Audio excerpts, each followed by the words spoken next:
네, 안녕하십니까. 네, 안녕하세요. 처음 네. 뵙겠습니다. 강석K병원 홍성우 병원장입니다. 네, 반갑습니다, 선생님. 네, 들어오시겠어요? 네. 네, 이곳은 저희 이제 병원에 오시는 환자분들과 접촉하는 게 가장 소통하는 저희 병원의 진료실이고, 일 진료실입니다. 그래서 제가 수술하는 경우 이외에는 환자분들과 가장 가깝게 소통하는 공간인데요. 간단히 제가 소개를 좀 해드릴게요. 그래서 이게 병원에 오신 분들이 저를 알고 오시지만 그래도 홍성우 원장이 어떤 사람인지 궁금하잖아요. 그래서 제가 혹시 궁금할까봐 이렇게 제 발자취를 좀 해놨습니다. 여기 혹시 아시는 얼굴이 보이죠? 네. 네, 김연경 선수인데요. 최근에 저희 KYK라고 해서 김연경 선수의 그 독자적인 그 은퇴 경기가 있었는데 저희가 병원 후원사로 가서 서포트 해가지고 같이 잘 행사를 치렀던 경험이 있어서 이렇게 포스터 걸어놨고, 제가 쭉 여러 가지 뭐 했던 것들, 그리고 뭐 제가 했던 워크샵이나 이전에 뭐 삼성 서울병원에 수료한 것도 있고요. 여기 보시면 2018년에 평창 동계 올림픽에 참여해서 한 2달 정도 여자 하키팀을 같이 진료를 받던 그런 기억도 있습니다. 그래서 보시는 것처럼 일단 환자분이 들어오셨을 때 아무래도 저희가 정형외과니까 사진 같은 게 많잖아요. 그래서 엑스레이 보기 쉬우시라고 보호자분들이 볼 수 있게 큰 스크린이 있고, 무엇보다 제가 이 진료실에서 가장 중요한 거는 저희 MRI도 있고 좋은 검사도 있지만 환자분들이 처음 오셨을 때 아프니까 주사 맞고 싶은 분들도 있고, MRI는 비싸기도 하고 검사 오래 걸려서 바로 뭔가를 하고 싶은 분들이 계세요. 그럴 때 저희가 바로 진료실에서 초음파로 진단도 하고 필요하면은 주사까지 원스톱으로 끝낼 수 있는 서비스에 있어서 이 진료실은 제가 어찌 보면은 환자분들 뵙고 소통하고 진료보고 치료까지 그리고 진단까지 할 수 있는 그런 좋은 공간입니다. 그래서 오늘 비욘디 시청자분들께 소개시켜드릴 주제는 보시는 것처럼 재파이 없는 회전근개 수술의 비밀입니다.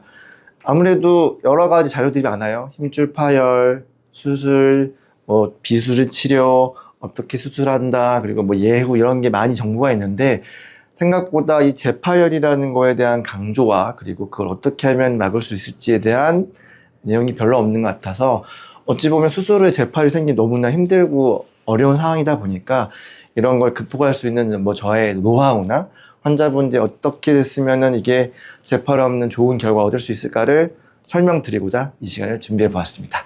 앉으시죠. 일단 어깨 진료를 보면 저희가 항상 이렇게 앉게 되고요. 환자분을 마주한 상태 진료 보시는데 혹시 피디님 어깨 아프신 게 있으실까요? 네, 맞습니다. 네, 어깨 어디 아프세요? 어깨가 이제 이렇게 돌릴 때 계속 소리가 소리 나요? 나고 있고요. 네네. 네. 잠깐 앉아보시겠어요? 예. 네. 제가 항상 진료할 때 중요하다 생각하는 거는 그 환자분들이 이제 중요한 엑스레이나 뭐 MRI도 있는데 직접 만져보는 게 가장 중요하거든요. 그래서 제가 이렇게 열중시 한번 해보시겠어요? 여기 누르시면 여기 이렇게 누르면 환자분들이 여쭤보시는 게 눌러서 아픈 게 아니냐고 하시는데 네네. 이게 안 아프시면 이렇게 안 아프시거든요. 네네. 네. 이건 연출된 게 아닙니다, 절대. 그래서 그래서 아무래도 뭐 하시는 일이 키보드 마우스 쓰시고 모니터 보다 보니까 요새 많은 분들이 어깨 아프신 분들이 많아요. 그럼 이렇게 아프다고 소리 난다고 찢었을까요? 아닙니다. 그거는 정확히 확인해 봐야 되는 거고, 증상이 있으시니까 나중에 오시면 제가 잘 봐드리겠습니다. 네. 네. 그래서 네, 서문이 길었는데요. 일단 강의를 시작해 보겠습니다. 그래서 저는 다시 한번 소개해 드리자면은 강서 K병원 정형외과 전문의 홍성우 병원장이고요. 오늘은 재파열 없는 회전근개 수술의 비밀에 대해서 한번 제 노하우를 공개를 해보겠습니다. 일단 많이 들으신 것처럼 회전근개는 힘줄, 인대, 뭐 건, 여러 가지 근육 이름을 부르고 있는데 실제 정식 명칭 회전근개라 부르고, 기억하실 거 4가지 힘줄 있다는 거. 사진에 보시는 것처럼 견갑하근, 극상극, 극하근, 소원근, 뭐 이름이 복잡한데요. 환자분들이 기억하실 건 딱 2가지만 아시면 돼요. 4개 힘줄 중에서 앞쪽, 위쪽, 뒤쪽이 어디가 찢어졌는지, 그리고 그 사이즈가 어느 정도인지 그 2개 중요하지 이름은 중요하지 않습니다. 그래서 이 관절을 둘러싸고 있는 힘줄이 4가지가 있고요. 여기 모형 보시는 것처럼 팔을 이렇게 돌릴 때 각각의 힘줄이 기능을 하고, 이 힘줄이 이렇게 찢어져서 뼈가 보이면 찢어지신 거고, 덮여 있으면 괜찮으신 거고, 이렇게 없으면 엄청 크게 찢어지신 거죠. 환자분들 이렇게 보여드리면 되게 이해를 잘 하시더라고요. 그래서 여러 가지 이유가 있지만 기본적으로 퇴행성 변화가 크고요. 외상, 그리고 반복적인 사용. 요새 헬스 많이 하시잖아요. 피디님도 혹시 헬스? 열심히 하진 않습니다. 네, 그러니까 운동을 하시는 분들이 있는데 그런 분들이 찢어지는 경우가 많이 있습니다. 그래서 증상은 아까 말씀하신 것처럼 소리 나는 분이 많고요. 아프신 거, 그리고 실질적으로 여기 부위에 이제 어깨 힘줄이 붙어 있지만 통증은 팔뚝이나 등 쪽으로 이어지는 방사통이 많아요. 그래서 환자분들께 나는 어깨 아프지 않고 팔뚝이 아파요, 등이 아픈데요. 그래서 목 디스크나 다른 질환으로 오인하는 경우가 많습니다. 거꾸로 어깨 질환과 목 디스크는 같이 올 수 있으니까 헷갈리지 않도록 진료를 봐야겠죠. 특별히 중요한 건 밤에 통증이 심해진다. 환자분들 중에서 아무리 아파도 나는 잘 때 별로 아프지 않습니다 라는 분들이 많거든요. 특히 통증이 밤에 아파지는 게 커요. 그래서 밤에 통증이 심하면은 진행이 됐다는 걸 알 수 있고요. 무거운 물건을 들기 힘들고 어깨에 힘이 없다. 그러니까 들어올릴 때 힘이 빠진다든지 통증이 와서 놓친다면은 저희가 회전근개 파열을 의심을 해봐야겠습니다. 근데 제일 무서운 건 증상과 파열의 크기가 비례하지 않아요. 엄청 크게 찢어진 어떤 할머님도 아픈 게 없는 분도 있고요.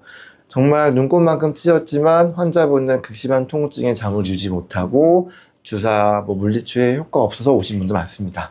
그래서 무엇보다도 증상도 증상이지만 정확한 진단이 중요하다 볼 수 있겠습니다. 그래서 아까 말씀드린 것처럼 크기가 중요합니다. 당연히 소형, 중형, 대형, 5cm가 넘으면 저희가 광범위로 분류하는데요. 사이즈가 클수록 당연히 봉합하기 어렵습니다. 그리고 사이즈가 커질수록 파열이 커지니까 수술이 어려워진 게 있고요. 전층 파열이라고 해서 이 부분 파열에서 점점 커지면 이렇게 구멍이 뚫리고, 일단 이 모든 분류는 전층 파열 기준인데요. 완전히 찢어지지 않는 부분 파열도 통증을 유발을 할 수가 있습니다. 그래서 아까 제일 중요한 점, 진행을 한다는 거죠. 오늘의 소파열이 영원히 소파열이 아니고요. 오늘의 대파열, 영원히 대파열이 아닙니다. 점점 이것처럼 아래로 가듯이 사이즈가 커지는 경우가 있고, 오른쪽 사진처럼 이 크기가 점점 뼈에서 멀어지는 걸 볼 수가 있어요. 그래서 이건 절대로 낫는 병이 아니고 회전근개는 치료하지 않으면 진행한다. 이게 굉장히 중요한 포인트입니다. 그러면 당연히 파열이 경미하면은 부분 파열이니까 저희가 안정을 취하고 물리치료, 약물요법, 주사요법 등을 하고요. 만약 파열의 크기가 크다 그러면은 당연히 내시경, 관절 내시경 통한 봉합술, 그리고 저 요새 많이 쓰고 있는데요. 콜라겐 임플란트, 제가 많이 사용하는 이두박근 이전수련 치료를 통해서 갖가지 방법을 동원해서 수술적 치료를 진행하게 되어 있습니다. 그러면 왜 회전근개 파열 치료 어려울까요? 환자분들이 항상 여쭤보세요. 수술을 해야 됩니까? 근데 이거 해봤자 결과 안 좋다는데 굳이 해야 될까요? 아니면은 수술해도 어깨를 더 망가뜨릴 수 있어서 저희 지인분은 절대 하지 말라고 하셨어요 라는 말씀들 하시거든요. 그 이유는 각각의 사람마다 크게 다르고요. 상황이 다르고 파열의 크기가 크지면은 당연히 봉합이 어렵고, 사이즈가 커지면 재파열이 많아집니다. 재파열이라고 오늘 주제를 잡았잖아요. 수술 후 재파열은 사이즈가 크면 무려 50%에서 80%가 생길 수도 있어요. 그러면 수술 후 절반 이상이 찢어진다는 건데 과연 이걸 수술을 해야 될까라고 의문을 가지실 수 있어요. 하지만 그렇기 때문에 좀 더 재파열을 줄일 수 있도록 여러 가지 방법을 동원하는 게 매우 중요합니다. 그러면 어떻게 하면 재파를 막을 수 있을까? 일단 인대가 잘 붙을 수 있도록 환경을 조성하고요. 그리고 좋은 봉합을 해야 됩니다. 교량형 봉합이라고 해서 여기 보시면 이 갈색 힘줄이시고요. 요거를 이렇게 봉합을 한 다음에 마지막 마무리 이렇게 되는데, 이렇게 실의 간격이 오밀조밀하게 잘 눌러주는 걸 저희가 교량형 봉합이라고 합니다. 근데 교량형 봉합뿐만이 아니라 3중 교량형 봉합이라고 해서 추가로 설명드릴 수 있는데, 여튼 잘 꼬매는 게 당연히 중요합니다. 그리고 두 번째는 봉합 부위, 그러니까 이렇게 봉합한 부위를 그냥 두는 게 아니고 보강할 수 있는 방법이 아까 말씀드린 이두박근 이전술, 콜라겐 패치딩이 있는데 추 설명드리도록 할게요. 그리고 하이브리드 봉합술이라는 거는 제가 이제 응용해서 만든 저만의 방법인데, 마찬가지로 사이즈가 큰 파열에서 재파를 줄일 수 있는 좋은 방법이고요. 무엇보다 제일 중요한 건 환자분들 항상 물어보세요. 재활 어떻게 하느냐, 보조기를 차야 되느냐, 풀면 안 되냐, 덥다, 특히 날씨 덥잖아요. 그래서 지금 제 수술하신 분들도 자꾸 보조기 푸시는 분들 많거든요. 그래서 올바른 보조기 착용도 매우 중요합니다. 그래서 최근 제가 한번 조합을 해봤더니 수술했던 수백 개 조합을 했을 때 저는 10% 미만인데 평균적으로 15%, 20% 재파율을 보이고 있다는 것을 아셔야 합니다. 인대가 잘 붙는 환경이라 함은 이제 어깨 힘줄은 보셨던 이 힘줄이 콜라겐으로 구성이 되어 있어요. 그러니까 저희가 콜라겐을 도포해서 이 힘줄이 잘 아물 수 있는 효과를 만들 수도 있고, PRP 주사라고 해서 저희 몸에서 피를 뽑아가지고 혈장을 분리한 다음에 좋은 성분, 저희 뭐 테니스 엘보, 골프 엘보도 쓰고 있는데 그런 주사도 어깨에도 허가가 되어 있기 때문에 수술 이후에 PRP 주사를 해서 잘 붙을 수 있도록 도와주기도 합니다. 물론 제일 중요한 건 잘 봉합하는 거겠죠. 그래서 여기 보시는 것처럼 힘줄이 제자리로 와서 오는 게 중요한데, 이게 만약에 짧으면은 보다시피 잘 안 딸려와서 찢어지는 거 보시죠. 그래서 제일 중요한 건 이게 안 당겨지면서 올바른 장력을 가지고 누가 봐도 예쁘게 봉합되는 게 중요하고, 뭐 힘줄 꾸매는 게 예쁜 게 뭐가 중요할까요? 할 수 있는데, 예쁘다는 건 실의 간격이 바르고요, 간격이 오밀조밀하고 균등하게 눌러주기 때문에 어찌 보면은 예쁘다는 표현이 어찌 보면 정답일 수도 있습니다. 예를 보여드릴게요. 수술 전 모습입니다. 요게 하얀 게 어깨 힘줄이고요. 요 부분은 대결절이라고 해서 원래 뼈가 붙어 있어야 될 부분인데요. 이 힘줄 자체가 제자리에 와야 되는 게 수술이고, 수술의 모습입니다. 혹시 차이점을 알 수 있으실까요? 전후를 비교했을 때 그 뻥 뚫렸던 건 사라지고 초록색, 파랑색, 보라색 실들이 잘 눌려있는 모습이고, 아까 제가 보여드렸던 모형이랑 흡사하죠. 그리고 마찬가지로 이 파열도 사이즈가 엄청 큰데요. 여기 보이는 게 이두박근이라고 해서 이게 보일 정도면 굉장히 사이즈가 큰 파열입니다. 그래서 수술 이후에 잘 덮였지만 일부가 덮이지 않은 부분이 보이는데요. 이런 경우는 이제 아무래도 잘 봉합이 됐지만 재파열이 될 수 있으니까 잘 봐야 될 환자분입니다.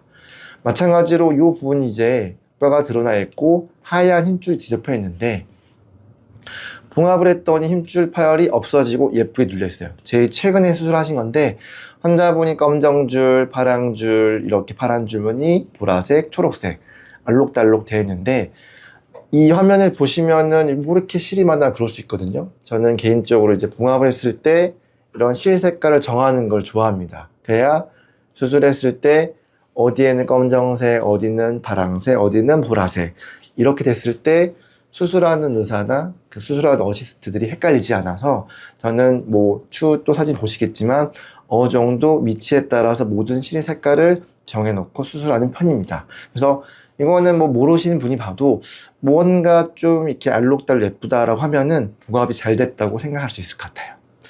그래서 이런 교량의 봉합이 아니라 3중 교량의 봉합이라고 해서 어찌 보면 추가를 한 수술인데요.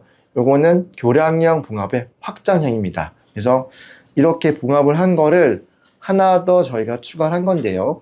가령 제가 수술 방법을 살짝 보여드릴게요.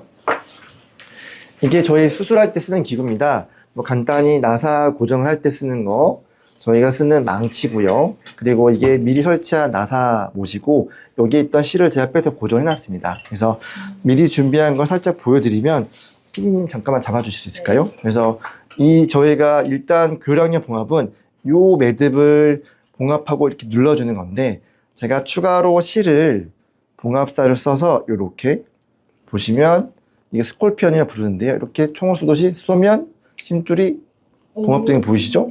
그래서 하나, 이 교량형 봉합의 특징은 추가적인 봉합을 하는 거거든요. 그래서 이렇게 한 번 더. 수술 이후에 모양이 뭔가 안 예쁠 것 같은 위치에 저희가 봉합을 해서 이렇게 추가적으로 눌러주면 보시다시피 굉장히 잘 눌림을 볼 수 있어요. 그래서 방금 소개시켜드린 방법이 바로 3중 교량형 봉합입니다. 일반적인 교량형 봉합에 이 중앙에서 보이는 일열 봉합을 추가를 했고요. 장점은 이쁜 게 중요한 게 아니고 수술 후 재파를 줄일 수 있는 좋은 툴입니다. 하지만 방금 보다시피 수술 중에 한 번 더, 두 번 더, 세 번 더 추가로 봉합을 해야 되니까 수술 소요 시간이 많아서 하지 않는 경우도 있고 꼭 필요한 경우에 하고 있습니다. 그래서 요거는 이제 일종의 논문 같은 건데 간단히 말씀드려서 빨간 게 맞으면 잘 눌린 거고요. 빨간 게 없으면 안 눌린 건데 일반적인 교량의 봉합은 이 빨간 면적이 좀 약간 중구난방입니다. 하지만 밑에 있는 삼중 교량은 여러 군데서 눌러주다 보니까 새빨간 부분이 엄청 많죠. 그래서 위에 비해서 훨씬 압력이 많고 누르는 면적이 많습니다. 그래서 여기 보시면 뭐 면적이나 압력 모두 삼중 교량형 봉합이 우수하다라는 그런 연구입니다. 그래서 방금 보여드린 것처럼 딱 봐도 힘줄이 조금 뭐 약간 지저분하고 사이즈가 큰데요.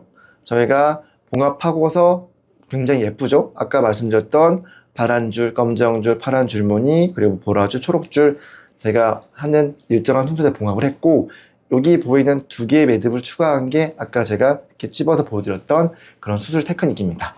마찬가지로 이 환자분도 보시면 사이즈가 작지 않고 이렇게 중간에 갈라져 있어요. 그래서 이왕이면 모양이 예뻤으면 해서 마지막에 두 가지 가닥을 추가했고 수술했더니 이런 기본 수술 방법에 이 매듭 두 가지 보이시죠? 두 가지가 당겨주니까 봉합 후에 추가적인 효과를 가져올 수 있는 방법입니다. 하지만 이것도 뭐 꼭 필요한 경우에만 하고 있고 항상 하진 않지만 필요한 경우엔 굉장히 좋은 방법이라고 말씀을 드리고 싶어요. 추가된 이런 그 일열 봉합이 눌러주고 있는 모습을 보여주고 있습니다. 그러면 이렇게 봉합을 잘 했는데 만약 봉합 부위를 보강한다 그럼 당연히 좋겠죠. 특히 이제 사이즈가 클수록 아니면 뭐 고령의 어르신이나 아니면은 재수술이다 아니면 힘줄이 굉장히 좋지 않은 경우에는 이런 동종진피나 이두박근 콜라겐 패치 대줬을 때 훨씬 좋은 결과를 얻을 수 있습니다. 그 중에서 저는 이두박근 이전술과 콜라겐 패치를 두 가지 잘 조합을 하고 있는데요. 예를 보여드리면 일단 이두박근 이전술은 여기 모형을 보시면요. 저희 힘줄 사이에 이두박근 이렇게 지나가고 보다시피 이렇게 골이 파여 있어요. 그러니까 원래 위치는 이 부분인데 이 친구를 이 어깨 힘줄 위쪽으로 옮겨주는 방식입니다. 처음 만들어진 게 2018년 정도인데 어찌 보면 굉장히 황당한 방법인데요.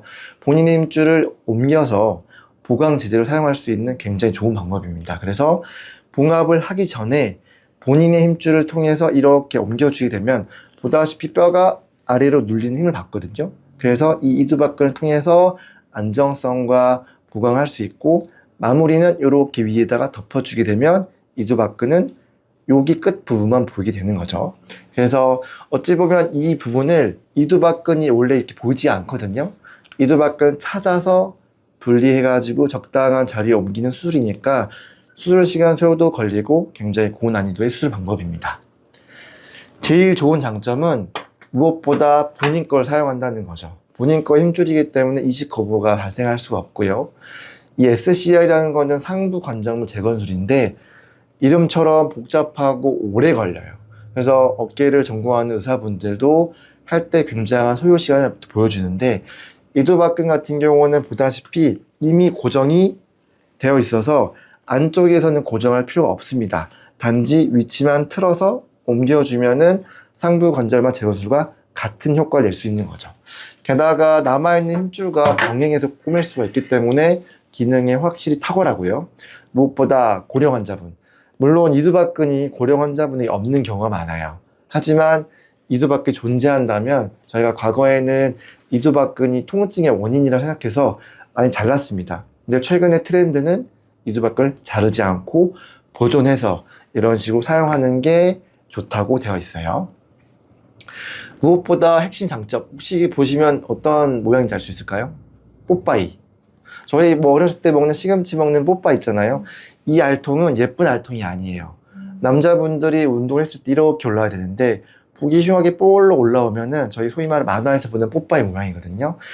이두박근이 여기에 고정된 게 끊어지면 흘러내려서 근육이 보기 흉하게 튀어나옵니다. 그래서 이두박근 고정술이라는 거 하는데 이 이두박근 이두전술의 장점은 얘를 옮기는 순간 이두박근도 같이 고정되는 거니까 저희가 별도로 절제술을 하지 않다 보니까 이두박근 뽀빠이 현상도 막을 수 있는 좋은 방법인 거죠. 보통 고령의 환자분들은 이런 뽀빠이 변형에 민감하지 않아서 저희 자르기도 하는데 어르신들도 당연히 이런 변이 안 생기면 훨씬 좋기 때문에 이두박근 이전술에 이런 장점이 있습니다. 케이스를 보여드릴게요. 58세 분이시고 여기가 이제 어깨 힘줄 극상 위쪽 힘줄입니다. 노란 데가 원래 있는 거고 까만 게 힘줄 줄어든 거라서 대략 45% 힘줄만 남아있으니까 이거는 힘줄이 좀 안 좋겠다 할 수 있고요. 여기 보이는 이 부분 대략 2, 3cm 정도가 파열이 되어 있는 모습입니다. 술 들어봤더니 그냥 광범위하게 힘줄이 없고요. 이게 이두박근이니까 이두박근이 보인다는 거는 힘줄이 몽땅 찢어진 소견입니다. 그러면 과거에는 이걸 잘라버렸었는데 최근에는 이렇게 앞에서 이사를 보내서 실로 고정을 해주면 아까 보여드린 것처럼 이런 식으로 본인의 어깨를 눌러줄 수 있는 좋은 툴이 됩니다. 물론 시간은 익숙해지면 10분에서 15분 안에 할 수 있기 때문에 상부 관절막 재건술보다 훨씬 빠릅니다만은 익숙치 않으면 요거를 하느라 오래 걸려서 봉합이 어려울 수 있기 때문에 빨리 하고 다음 단계 넘어가는 게 중요합니다. 그래서 수술하고 보면 아까 보였던 이두박근이 보이질 않죠? 왜냐하면 힘줄이 덮였기 때문이고 실제로 이 힘줄 아래쪽에는 이두박근이 짱짱하게 숨어 있습니다. 그래서 봉합한 이후 힘줄이 이전에 제가 수술했을 때 이렇게 하지 않은 경우에는 쉽게 찢어졌는데 최근에는 이런 이두박근이 이전이 되면 확실하게 재파열도 줄고 환자분들도 만족도 좋고 그런 걸 많이 볼 수 있었습니다. 수술 직후에 봉합이 되면 이 까만 부분 보이시죠? 힘줄이 덮여서 여기 나사고요. 잘 회복되어 있고 5개월이 지났어도 힘줄은 그대로 있으면서 이 중간에 동그란 게 이제 잘 안 보이시겠지? 이두박근입니다. 그래서 힘줄 밑에 이두박근이 숨어서 잘 보조를 해주고 있는 모습이죠. 또 하나 설명드릴 건 콜라겐 패치입니다. 요새 이제 어깨 아프신 분들, 젊으신 분들, 그리고 좀 검색해 보신 분이라면 모를 수가 없는 리제네텐 패치인데요. 생체 유도성 콜라겐 임플란트를 부르고 상품명 리제네텐입니다. 이게 왜 놀라운 거냐면은 보통 저희가 쓰는 이런 모든 제재들은 힘줄을 만들어줄 수 있는 게 없었어요. 힘줄을 보강한다고 하지만 새로운 힘줄이 생길 수도 없었고 시간이 지나도 그냥 그대로 있을 뿐 힘줄이 두꺼워지는 경우는 없었거든요.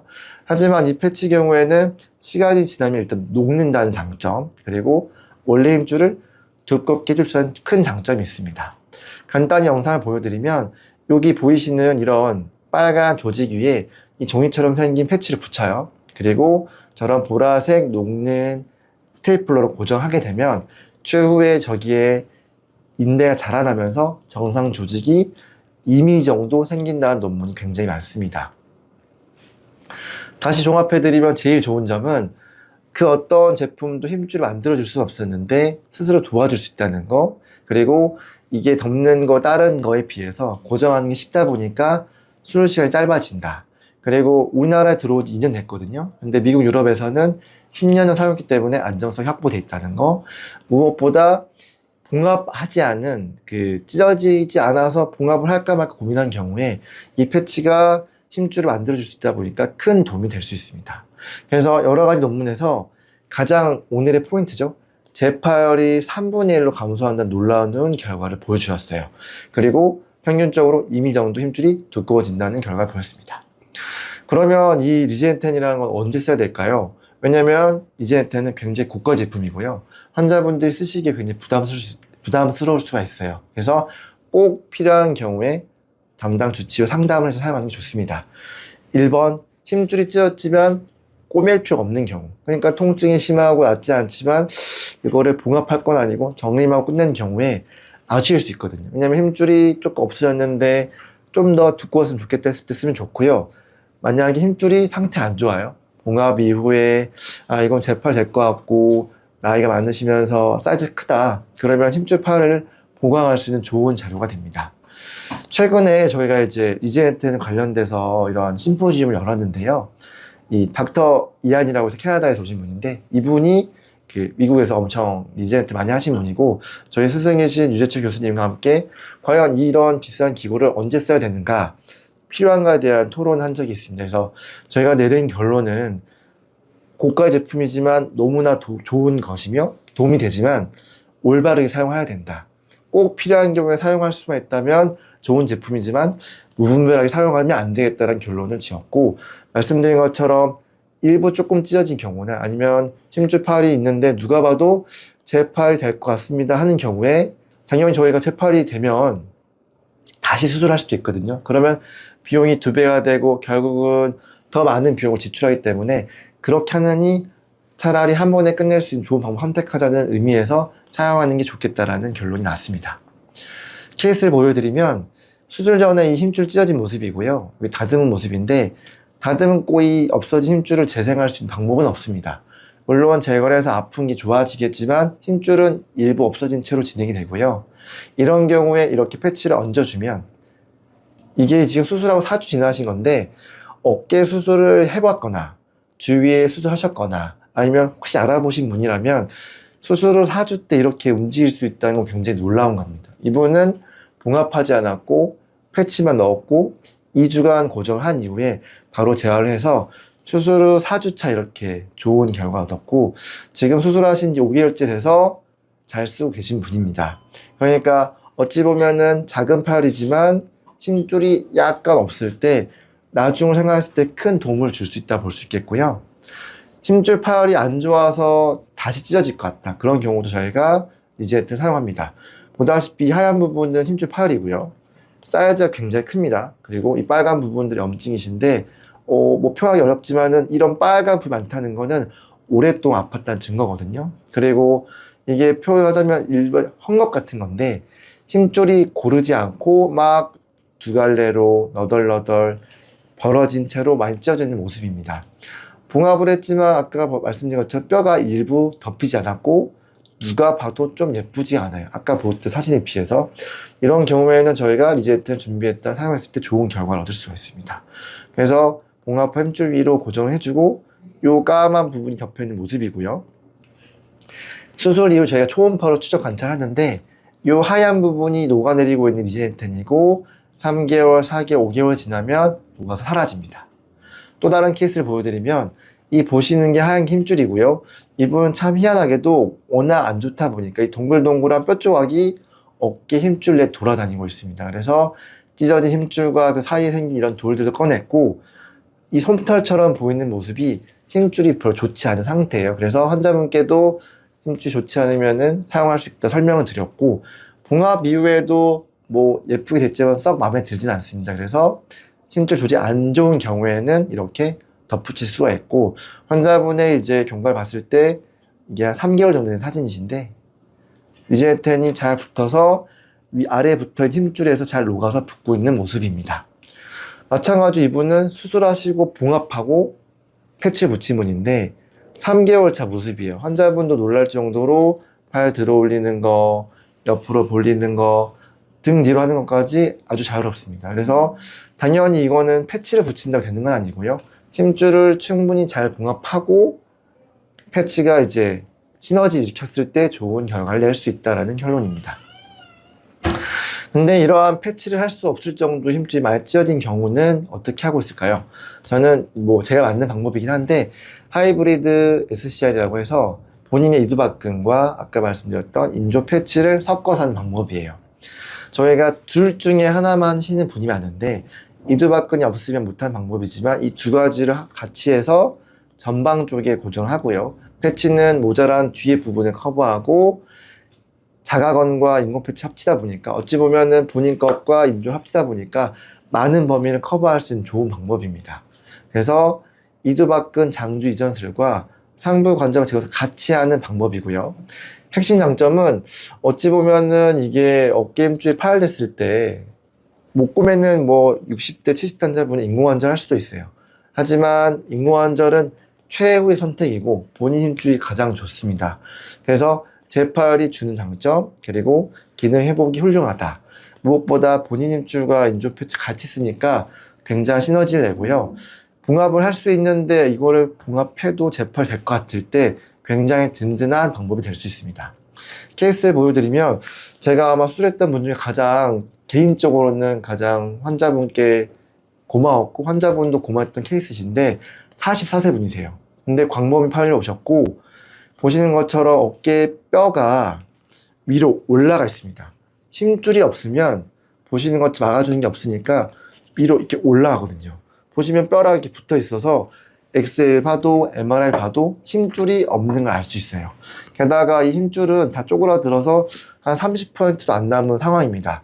그러면 44세 환자분에게 저희가 인공관절을 할 수는 없으니까 굉장히 고민했는데, 아마 이 수술 방법이 환자분께 가장 처음으로 적용했던 케이스고 결과가 좋았던 케이스입니다. 보시는 것처럼 이두박근이 보이지만 너덜너덜하고요. 뒤에 있는 힘줄은 거의 헝겊처럼 얇게 찢어져 있어요. 그래서 누가 봐도 얘를 봉합할 수 있을까라는 수술 중에 절망감이 보일 법한 케이스인데, 일단 이두박근을 일반적인 경우처럼 옮기지 않고 아주 살짝 앞쪽에서 약간 1cm 정도 옮기고요. 그 뒷부분에다가는 패치를 붙여서 남은 부분을 커버를 합니다. 남은 부분을 커버하게 되면은 이제 이 두 가지를 합쳐서 봉합을 하게 되고요. 남은 힘줄은 최대한 당겨서 봉합하면 이 앞쪽에 보이는 게 이두박근이고 패치는 숨어서 안 보이는 거고, 물론 봤을 때는 잘 꾸며진 거 아니 할 수 있지만은 굉장히 얇은 힘줄이기 때문에 언제든 찢어질 수가 있어요. 그래서 수술하고 이제 소견인데요. 솔직히 사진 봤을 때 저도 되게 잘 됐다 생각했는데, 이렇게 봉합하신 분들이 쓰자마자 찢어지는 게 일수입니다. 그래서 어찌 보면은 이분은 이렇게 봉합만 했으면은 재활되지 않았을까 생각하는데, 하이브리드 상부 관절만 재건술을 해서 좋은 결과를 얻지 않았을까 생각을 하고 있어요. 수술 직후에 이제 이 재건된 막과 이두박근이 이렇게 나란히 있는 모습을 볼 수 있고, 그 위에 봉합된 힘줄이 위치를 하고 있습니다. 5개월 후에도 힘줄은 잘 아물어서 다 붙어버렸고요. 이 관절막과 이두박근이 잘 자리 잡아 있습니다. 수술은 5개월이고 제가 이게 환자분을 뵌 마지막 모습이에요. 수술 5개월째 굉장히 통증도 없었고 생각보다 팔 범위도 좋았으며, 환자분이 뭐 어깨 수술은 원래 이렇게 쉬운 게 아닌가 할 정도로 만족하셨는데, 뭐 환자분보다 제가 더 감동을 했던 것 같아요. 이렇게 44세 환자분인데 어딜 가도 봉합을 과연 권했을까 싶을 정도는 상태였지만, 봉합이 훌륭하게 잘 되어서 이렇게 팔을 쓸 수 있다는 점에서 굉장히 저는 고마웠던 기억이 있습니다. 그래서 이런 케이스를 바탕으로 70세, 53세 젊은 분들 광모임 파열해서 수술을 6개월, 2개월, 3개월 차인데 나름 좋은 결과를 얻었고, 물론 모든 분들이 성공하진 않습니다. 제가 기억하기로 10 몇 명 중에 그래도 3분의 1 정도는 재팔됐던 것 같아요. 하지만 원래 저런 경우면 거의 50%, 80% 파열이 있음에도 불구하고 그 퍼센트 낮아졌다는 건 굉장히 좋은 결과라고 생각을 하고 있습니다. 마지막으로 보조기가 제일 중요한데요. 지금 딱 봐도 덥죠? 스폰지가 되어 있고 어깨에 걸려 있고 목에 걸려 있고 하다 보니까 환자분들 정말 싫어하는 요소 중에 하나입니다. 특히 수술하고 아프지 않으신 분들은 보조기를 차야 될까요? 스폰지를 빼면 안 될까요? 스폰지는 빼고 그냥 안 찼습니다. 집에 두고 왔어요. 차에 두고 왔어요. 많거든요. 근데 이 스폰지를 빼게 되면 힘줄 팔 위험이 너무 올라갑니다. 왜냐면 이 어깨 힘줄이 붙는 시간이 12주가 걸려요. 뼈와 인대가 붙어서 어느 정도 융합되는 시간은 12주이고, 그 정도 시간이 지난 안정이 있기 때문에 통증과 관계없이 보조기는 항상 주무실 때, 식사하실 때, 차 타실 때, 씻을 때 빼고 항상 차셔야 되고요. 무엇보다 재활도 환자에 맞는 재활을 선택하는데, CPM이라고 해서 이렇게 올리는, 저희가 기계로 올리는 수동 운동이 있고, 능동 운동은 절대 하지 않습니다. 보조기를 차는 동안은 환자분 직접 팔을 올리는 걸 금지하고 있고요.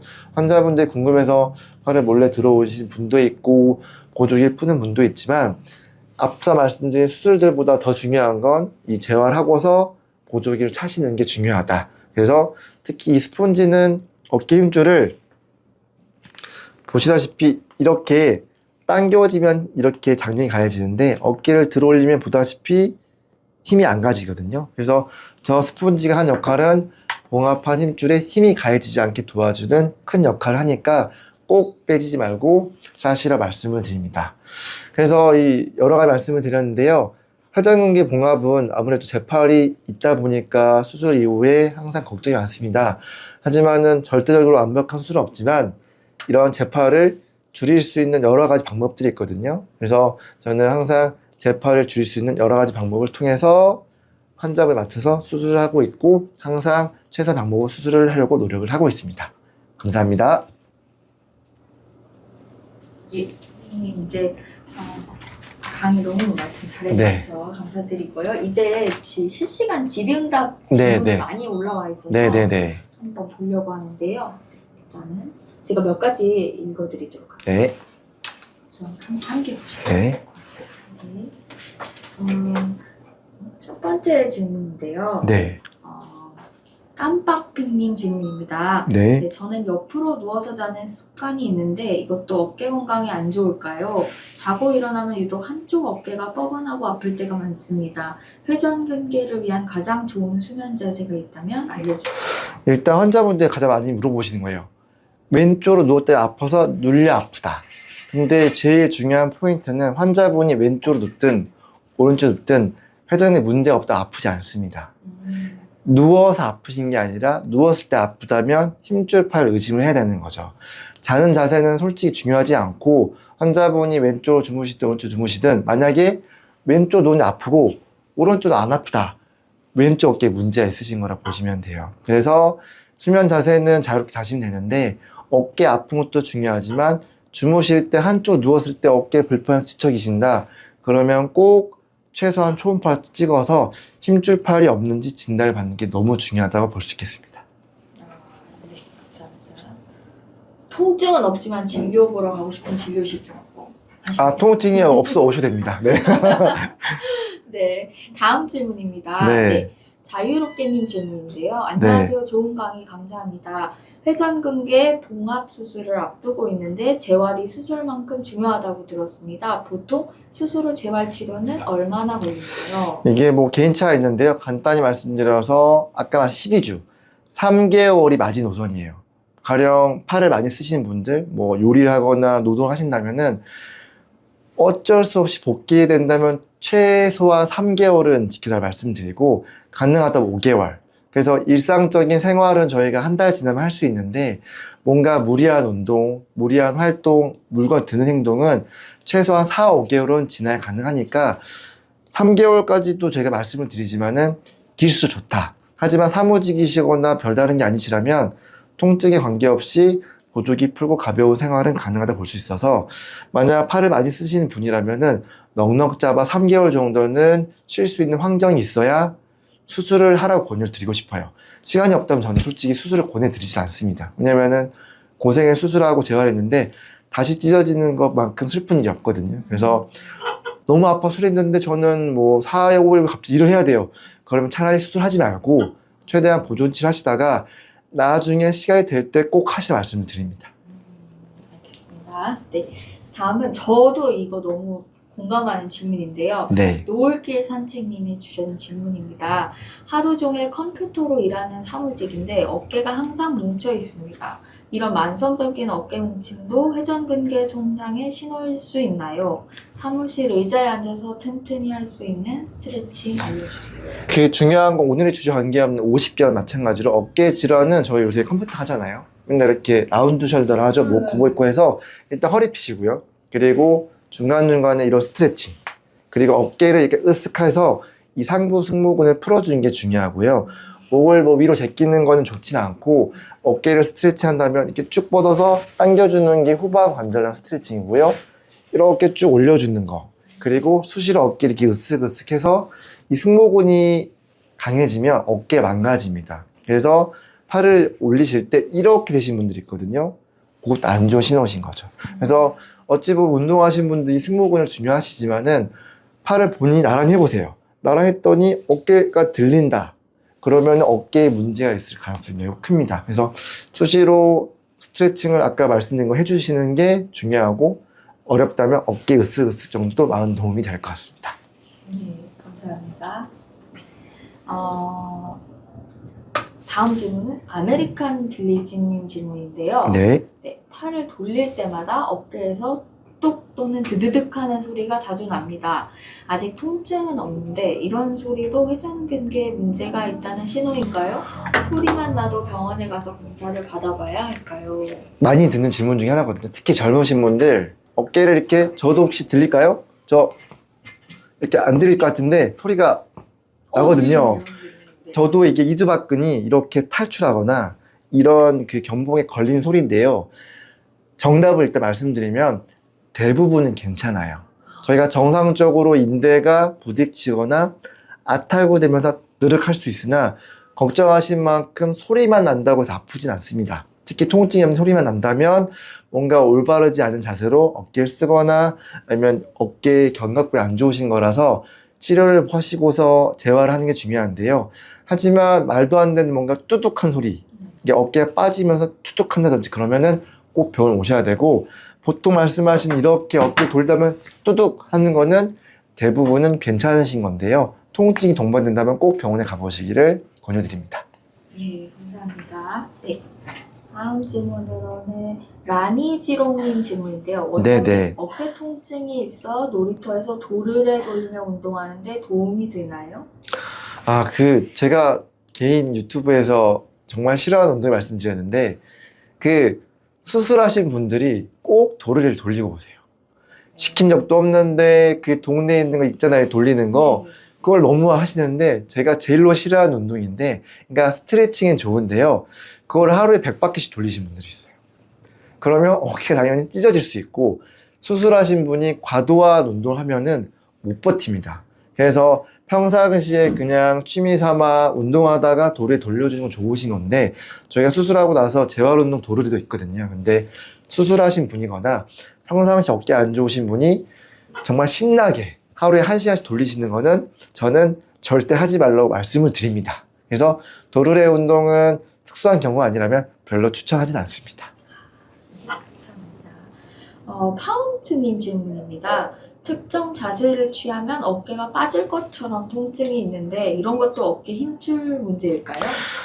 어깨 빠진다는 건 힘줄의 문제일 수도 있지만 젊은 분들은 관절 와순의 문제인데요. 뭔가 어깨가 불안정하신 분들이 있어요. 그래서 그게 과거에 탈구가 없더라도 뭔가 뚝뚝 끼어진다. 그러면은 저희가 다방향 불안정성이라고 해서 어깨가 원래 빠지는 분들이 있거든요. 대부분 재활로 치료가 되지만 간혹 수술로 도움이 되는 분도 있어요. 그래서 본인이 느끼기에 이렇게 덜커덩 들어간 저는 어깨가 자유롭게 빠져요는 좋은 게 아니시기 때문에 꼭 어깨 전문의 만나서 검사도 해보고, 가능하다면 MRI 찍고, MRI 상에서 저희가 이제 그냥 찍는 게 아니라요, 조영제를 넣어서 어깨 마력이 늘어나 있는지 확인해 보는 검사를 꼭 해보셔서 탈구가 있는지 혹시 불안정성이 없는지를 확인을 해보는 것을 추천드립니다. 아까 그 검사는 어느 병원에 가든 혹시 할 수 있는? 아니요, 저희 병원 오시면 됩니다. 그러니까 이왕이면은 저희 모든 분 잘 보시지만은 어깨를 주로 보시는 어깨 경관절 전문의 보면 더 좋지 않을까 생각을 하고 있습니다. 네, 감사합니다. 네, 다음 질문은 엔젤님 질문인데요. 안녕하세요. 석회는 왜 생기는 건가요? 이것도 노화와 관련이 있는지 궁금합니다. 석회 생기면 아프잖아요. 그래서 혹시 멸치를 먹어 생기냐, 제가 칼슘 먹었냐, 뭐 잘못했나 이렇게 물어보시면 아는데 이유가 없습니다. 근데 한 가지 가설은 어깨 힘줄이 파열되면서 그 찢어진 틈새에서 자라서 석회가 메꿔진다는 그런 가설이 있는데, 뭐 원론적으로는 석회는 별다른 이유 없이 온몸에 생길 수 있고요. 뭐 첨언하자면은 환자분이 아무 이유 없이 손, 발, 어깨 특정 부위가 너무 아프다, 응급실 갈 정도, 그러면 통풍들 많이 의심하잖아요. 석회 건염이 생긴 경우도 꽤 많기 때문에, 특히 어깨가 갑자기 팔을 못 올리면서 다친 적도 없는데 팔을 딱 붙인 채로 오시는 분들은 대부분 석회 건염이 급성 발작이 생긴 분들이 굉장히 많아요. 그래서 통증이 심하다면은 뭐 약만 드시지 말고 최소한 엑스레이를 찍으러 오시면은 도움이 되니까 가까운 의원이나 병원을 찾아주시면 좋을 것 같습니다. 네. 만니님께서 네. 몇 년 전에 너무 잘 씌워진 블로그를 캡처해놓고 공부할 때 많이 참고했는데 알고 보니 원장님이 쓰신 블로그였다고. 네네. 너무 감사하고 신기하다고 말씀 남겨주셨고요. 네네. 다음 질문은 라니지롱님이 또 주셨는데요. 네네. 네, 원장님, 저희 어머니가 작년부터 팔을 머리 위로 올릴 때마다 통증을 네. 호소하시는데 처음에는 이제 50견으로 네, 생각하셨던 것 같은데 이게 어깨를 평소에 많이 안 써도 회전근개 파열일 가능성이 있는지 여쭤보셨어요. 일단 오십견이랑 회전근개 파열은 가장 헷갈리고요. 제가 보기에는 정형외과 전문의도 헷갈릴 수 있어요. 근데 이제 키포인트 하나는, 남이 들어줬을 때 팔이 올라가면 오십견이 아니고요, 본인도 못 올리고 남도 못 올린다, 그 오십견입니다. 특히 특이적인 거는 이렇게 옆에서 봤을 때 여기를 잡고서 이렇게 올라가잖아요. 근데 여기를 잡았는데 걸린다, 무조건 오십견입니다. 근데 50견은 혼자만 오는 게 아니라 석회건염, 회전팔이 동반될 수 있어요. 그래서 50견이니까 낫겠지 하고 주사만 하다가 알고 보니까 힘줄팔 동반되면 굉장히 곤란하거든요. 그래서 만약에 어깨가 올라가는데 뭔가 특정 각도에서 못 올리고 남이 들어줘도 안 올라가신다면 50견 의심을 해봐야 되고, 당연히 50견은 처음부터 수술하는 게 아니라 물리치료, 주사를 동반해서 치료하는데 억지로 스트레칭 하는 걸 권장드리지 않아요. 초기 2, 3개월은 엄청 아프신 기기 때문에 억지로 해봤자 절대 돌아오지 않습니다. 그래서 약이나 주사를 통해서 가라앉히고 통증이 없을 때 스트레칭이나 뭐 도수치를 통해서 관절 범위를 늘리는 거를 권유드리고요. 오른쪽이 왔다, 왼쪽도 언젠가 옵니다. 그러니까 이런 스트레칭을 항상 해주시는 게 어깨 건강에 굉장히 도움이 됩니다. 네, 감사합니다. 많은 분들이 아마 궁금해 하셨을 내용을 네, 네, 네. 감사드리고요. 네, 다음 질문은 임명임님 질문이에요. 네. 보조기는 꼭 5주를 차야 하나요? 요즘 날씨가 더워서 너무 불편합니다. 움직일 때만 자꾸 평상시에는 풀고 있어도 되는지. 저 예전에 저희 이제 어깨 수련할 때 그 교수님이 어깨 보조기 풀고 너무 싫어하셨거든요. 왜냐면은 1시간, 2시간 꼬맸잖아요. 근데 저게 속절없이 터집니다. 보조기를 푸는 순간 그냥 나는 어깨를 터뜨리겠다고 하시는 거예요. 특히 수술 후에 안 아프신 분도 있어요. 항상 아프지 않거든요. 그런 분들은 마음속에 나는 나은 것 같아 라는 마음을 갖게 돼요. 보조기를 풀고 몰래 갖다 두고 차에 두고 오시고 당당하게 어깨에 올리고 옵니다. 그러면 저는 마음이 너무 아프지만 화내진 않습니다. 왜냐면은 어떡하겠어, 이미 벌어진 일인데. 근데 말씀을 드려요. 어깨 보조기는 수술보다 중요합니다. 수술은 1시간이지만 보조기는 5주거든요. 그 5주란 기간 동안, 얘가 아무는 기간 동안 되게 오랜 시간이 필요한데 써버렸다, 갑자기 2달째 뚝 찢어진 경우가 많아요. 그래서 환자분께 다시 수술하고 싶지 않으시면 제발 보조기 찾으세요 말씀을 드리는데, 그래도 물론 강하신 분들 버팁니다. 어깨힘줄. 하지만 확률적으로 대부분의 환자분들은 보조기 풀고 쓰신 분들은 항상 재팔이 발생해요. 그렇기 때문에 속상하게도 너무 수술이 잘 돼서 안 아프신 분들일수록 초반에 그런 일이 생겨서 환자분들이 수술 일주일 차에 웃으며 들어오신다. 좀 불안합니다. 보조기 풀려고 하시거든요. 그러면 제발 풀지 마세요 10번 얘기하지만 보조기 푸신 분도 있고, 어쨌든 보조기 너무 중요하시니까 어깨 수술하신 모든 분들은 보조기를 찾았으면 좋겠습니다. 5주에서 7주인데 그건 이제 팔 정도 다른데요. 어쨌든 담당 의사가 말씀하신 그 주수는 정말 꼭 지켰으면 하는 주수이기 때문에 절대 안 풀었으면 좋겠습니다. 네. 네. 그렇습니다. 네. 오, 질문들이 많이 올라오고 있는데요. 리오킴님 질문입니다. 어깨 수술을 잘못하면 진짜 큰일 난다는 주위의 말이 맞아서 저희 어머니가 3cm 전층 파열을 진단받았지만 쉽사리 수술적인 치료를 결정하지 못하고 계세요. 어깨 수술하고 나서 엄청 아프고 재활이 힘들다던데 그런가요? 후기 찾아보시면 유명합니다. 어깨 수술하고 나면 다시는 안 하겠다. 어깨 수술 절대 안 해요. 저 뭐 양쪽 찢었는데 한쪽 하고서 저 안 할래요. 근데 그만큼 고생하신 분들이 있지만 제 개인적으로는 이게 뭐 원인 저도 잘 모르겠어요. 아까처럼 예쁘게 봉합하고 적절하게 봉합을 해주면 의외로 안 아프신 분도 꽤 있어서 제 환자분들 중에서 워낙 괴담을 듣고 오다 보니까 너무 걱정했는데 뭐 별로 안 아파하시는 분도 있거든요. 물론 항상 그렇지 않지만 생각보다 수술하고 좋은 분도 있고 오히려 아프지만 아프면서 잘 낫는 분도 있기 때문에 너무 걱정하지 말라 말씀을 드리고요. 3cm 전체 파열이면 통증이 없어서 해야 됩니다. 언젠간 해야 되거든요. 근데 그거를 나중에 하면 봉합을 할 수가 없어요. 어떤 방법을 동원해도. 그렇기 때문에 진단이 됐다면 너무 늦지 않은 시기에 수술하셨으면 좋겠고, 재활은 당연히 수술하고 2달째에 엄청 아프신 분들이 있어요. 그러면 제가 소위 말하는 스테로이드 성분의 주사를 놔드리고 어깨 수술하고 제일 아픈 기간이 2개월, 3개월입니다. 그때 아프신 건 정상적인 과정이기 때문에 저희가 주사나 여러 가지 방법을 통해서 도와드리고 있고, 밤에 먹는 약이나 여러 가지 약을 통해서 통증을 조절해 드리고 있으니까 너무 지레 겁먹지 마시고, 어깨 힘줄 파열도 잘 봉합하시면 잘 쓸 수 있거든요. 그러니까 다른 수술에 비해서 안 좋은 수술이거나 하면 큰일 나는 어깨가 망가진 수술이 아니니까 꼭 필요하신 분은 받으셨으면 좋겠으면 하는 바람입니다.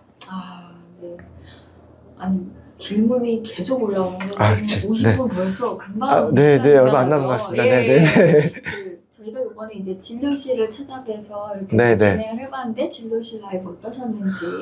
네, 이게 저도 스튜디오 가서 해봤는데 제 진료실 이렇게 초대돼서 방송해본 건 처음이거든요. 그리고 뭐 병원 자체가 이렇게 비욘디에서 오셔서 방송하게 되어서 제가 이렇게 이제 여러분들께 좋은 정보를 드릴 수 있었던 기회를 너무 감사드리고요. 뭐 궁금하신 것들 많으실 텐데 아무래도 진료실에 못 물어보거나 수술하신 원장님께 못 물어보는 것들 있잖아요. 혹시 추후에 궁금하신 게 있다면 댓글 달아주시면 제가 가능한 열심히 답변해드리고, 무엇보다 이런 어깨 아프신 분들이 수술 이후에 많은 고생들 하시거든요. 제 주 전공이지만 제가 봐도 힘들고 그 과정이 너무 험난합니다. 근데 담당 주치의랑 믿고 저는 수술하는 거 다 설명을 드리고 동영상 보여드리고 하거든요. 그래서 이렇게 이 사람이 수술하는구나 보고 믿고 따라오면 힘들더라도 좋은 결과를 얻을 수 있지 않을까 그렇게 생각합니다. 아, 네. 그러면 예쁘게 봉합을 잘 하시는 네, 예쁘게, 네. 네, 진료실 마무리 해보도록 하겠습니다. 네, 원장님 네, 감사합니다. 네, 감사합니다. 네.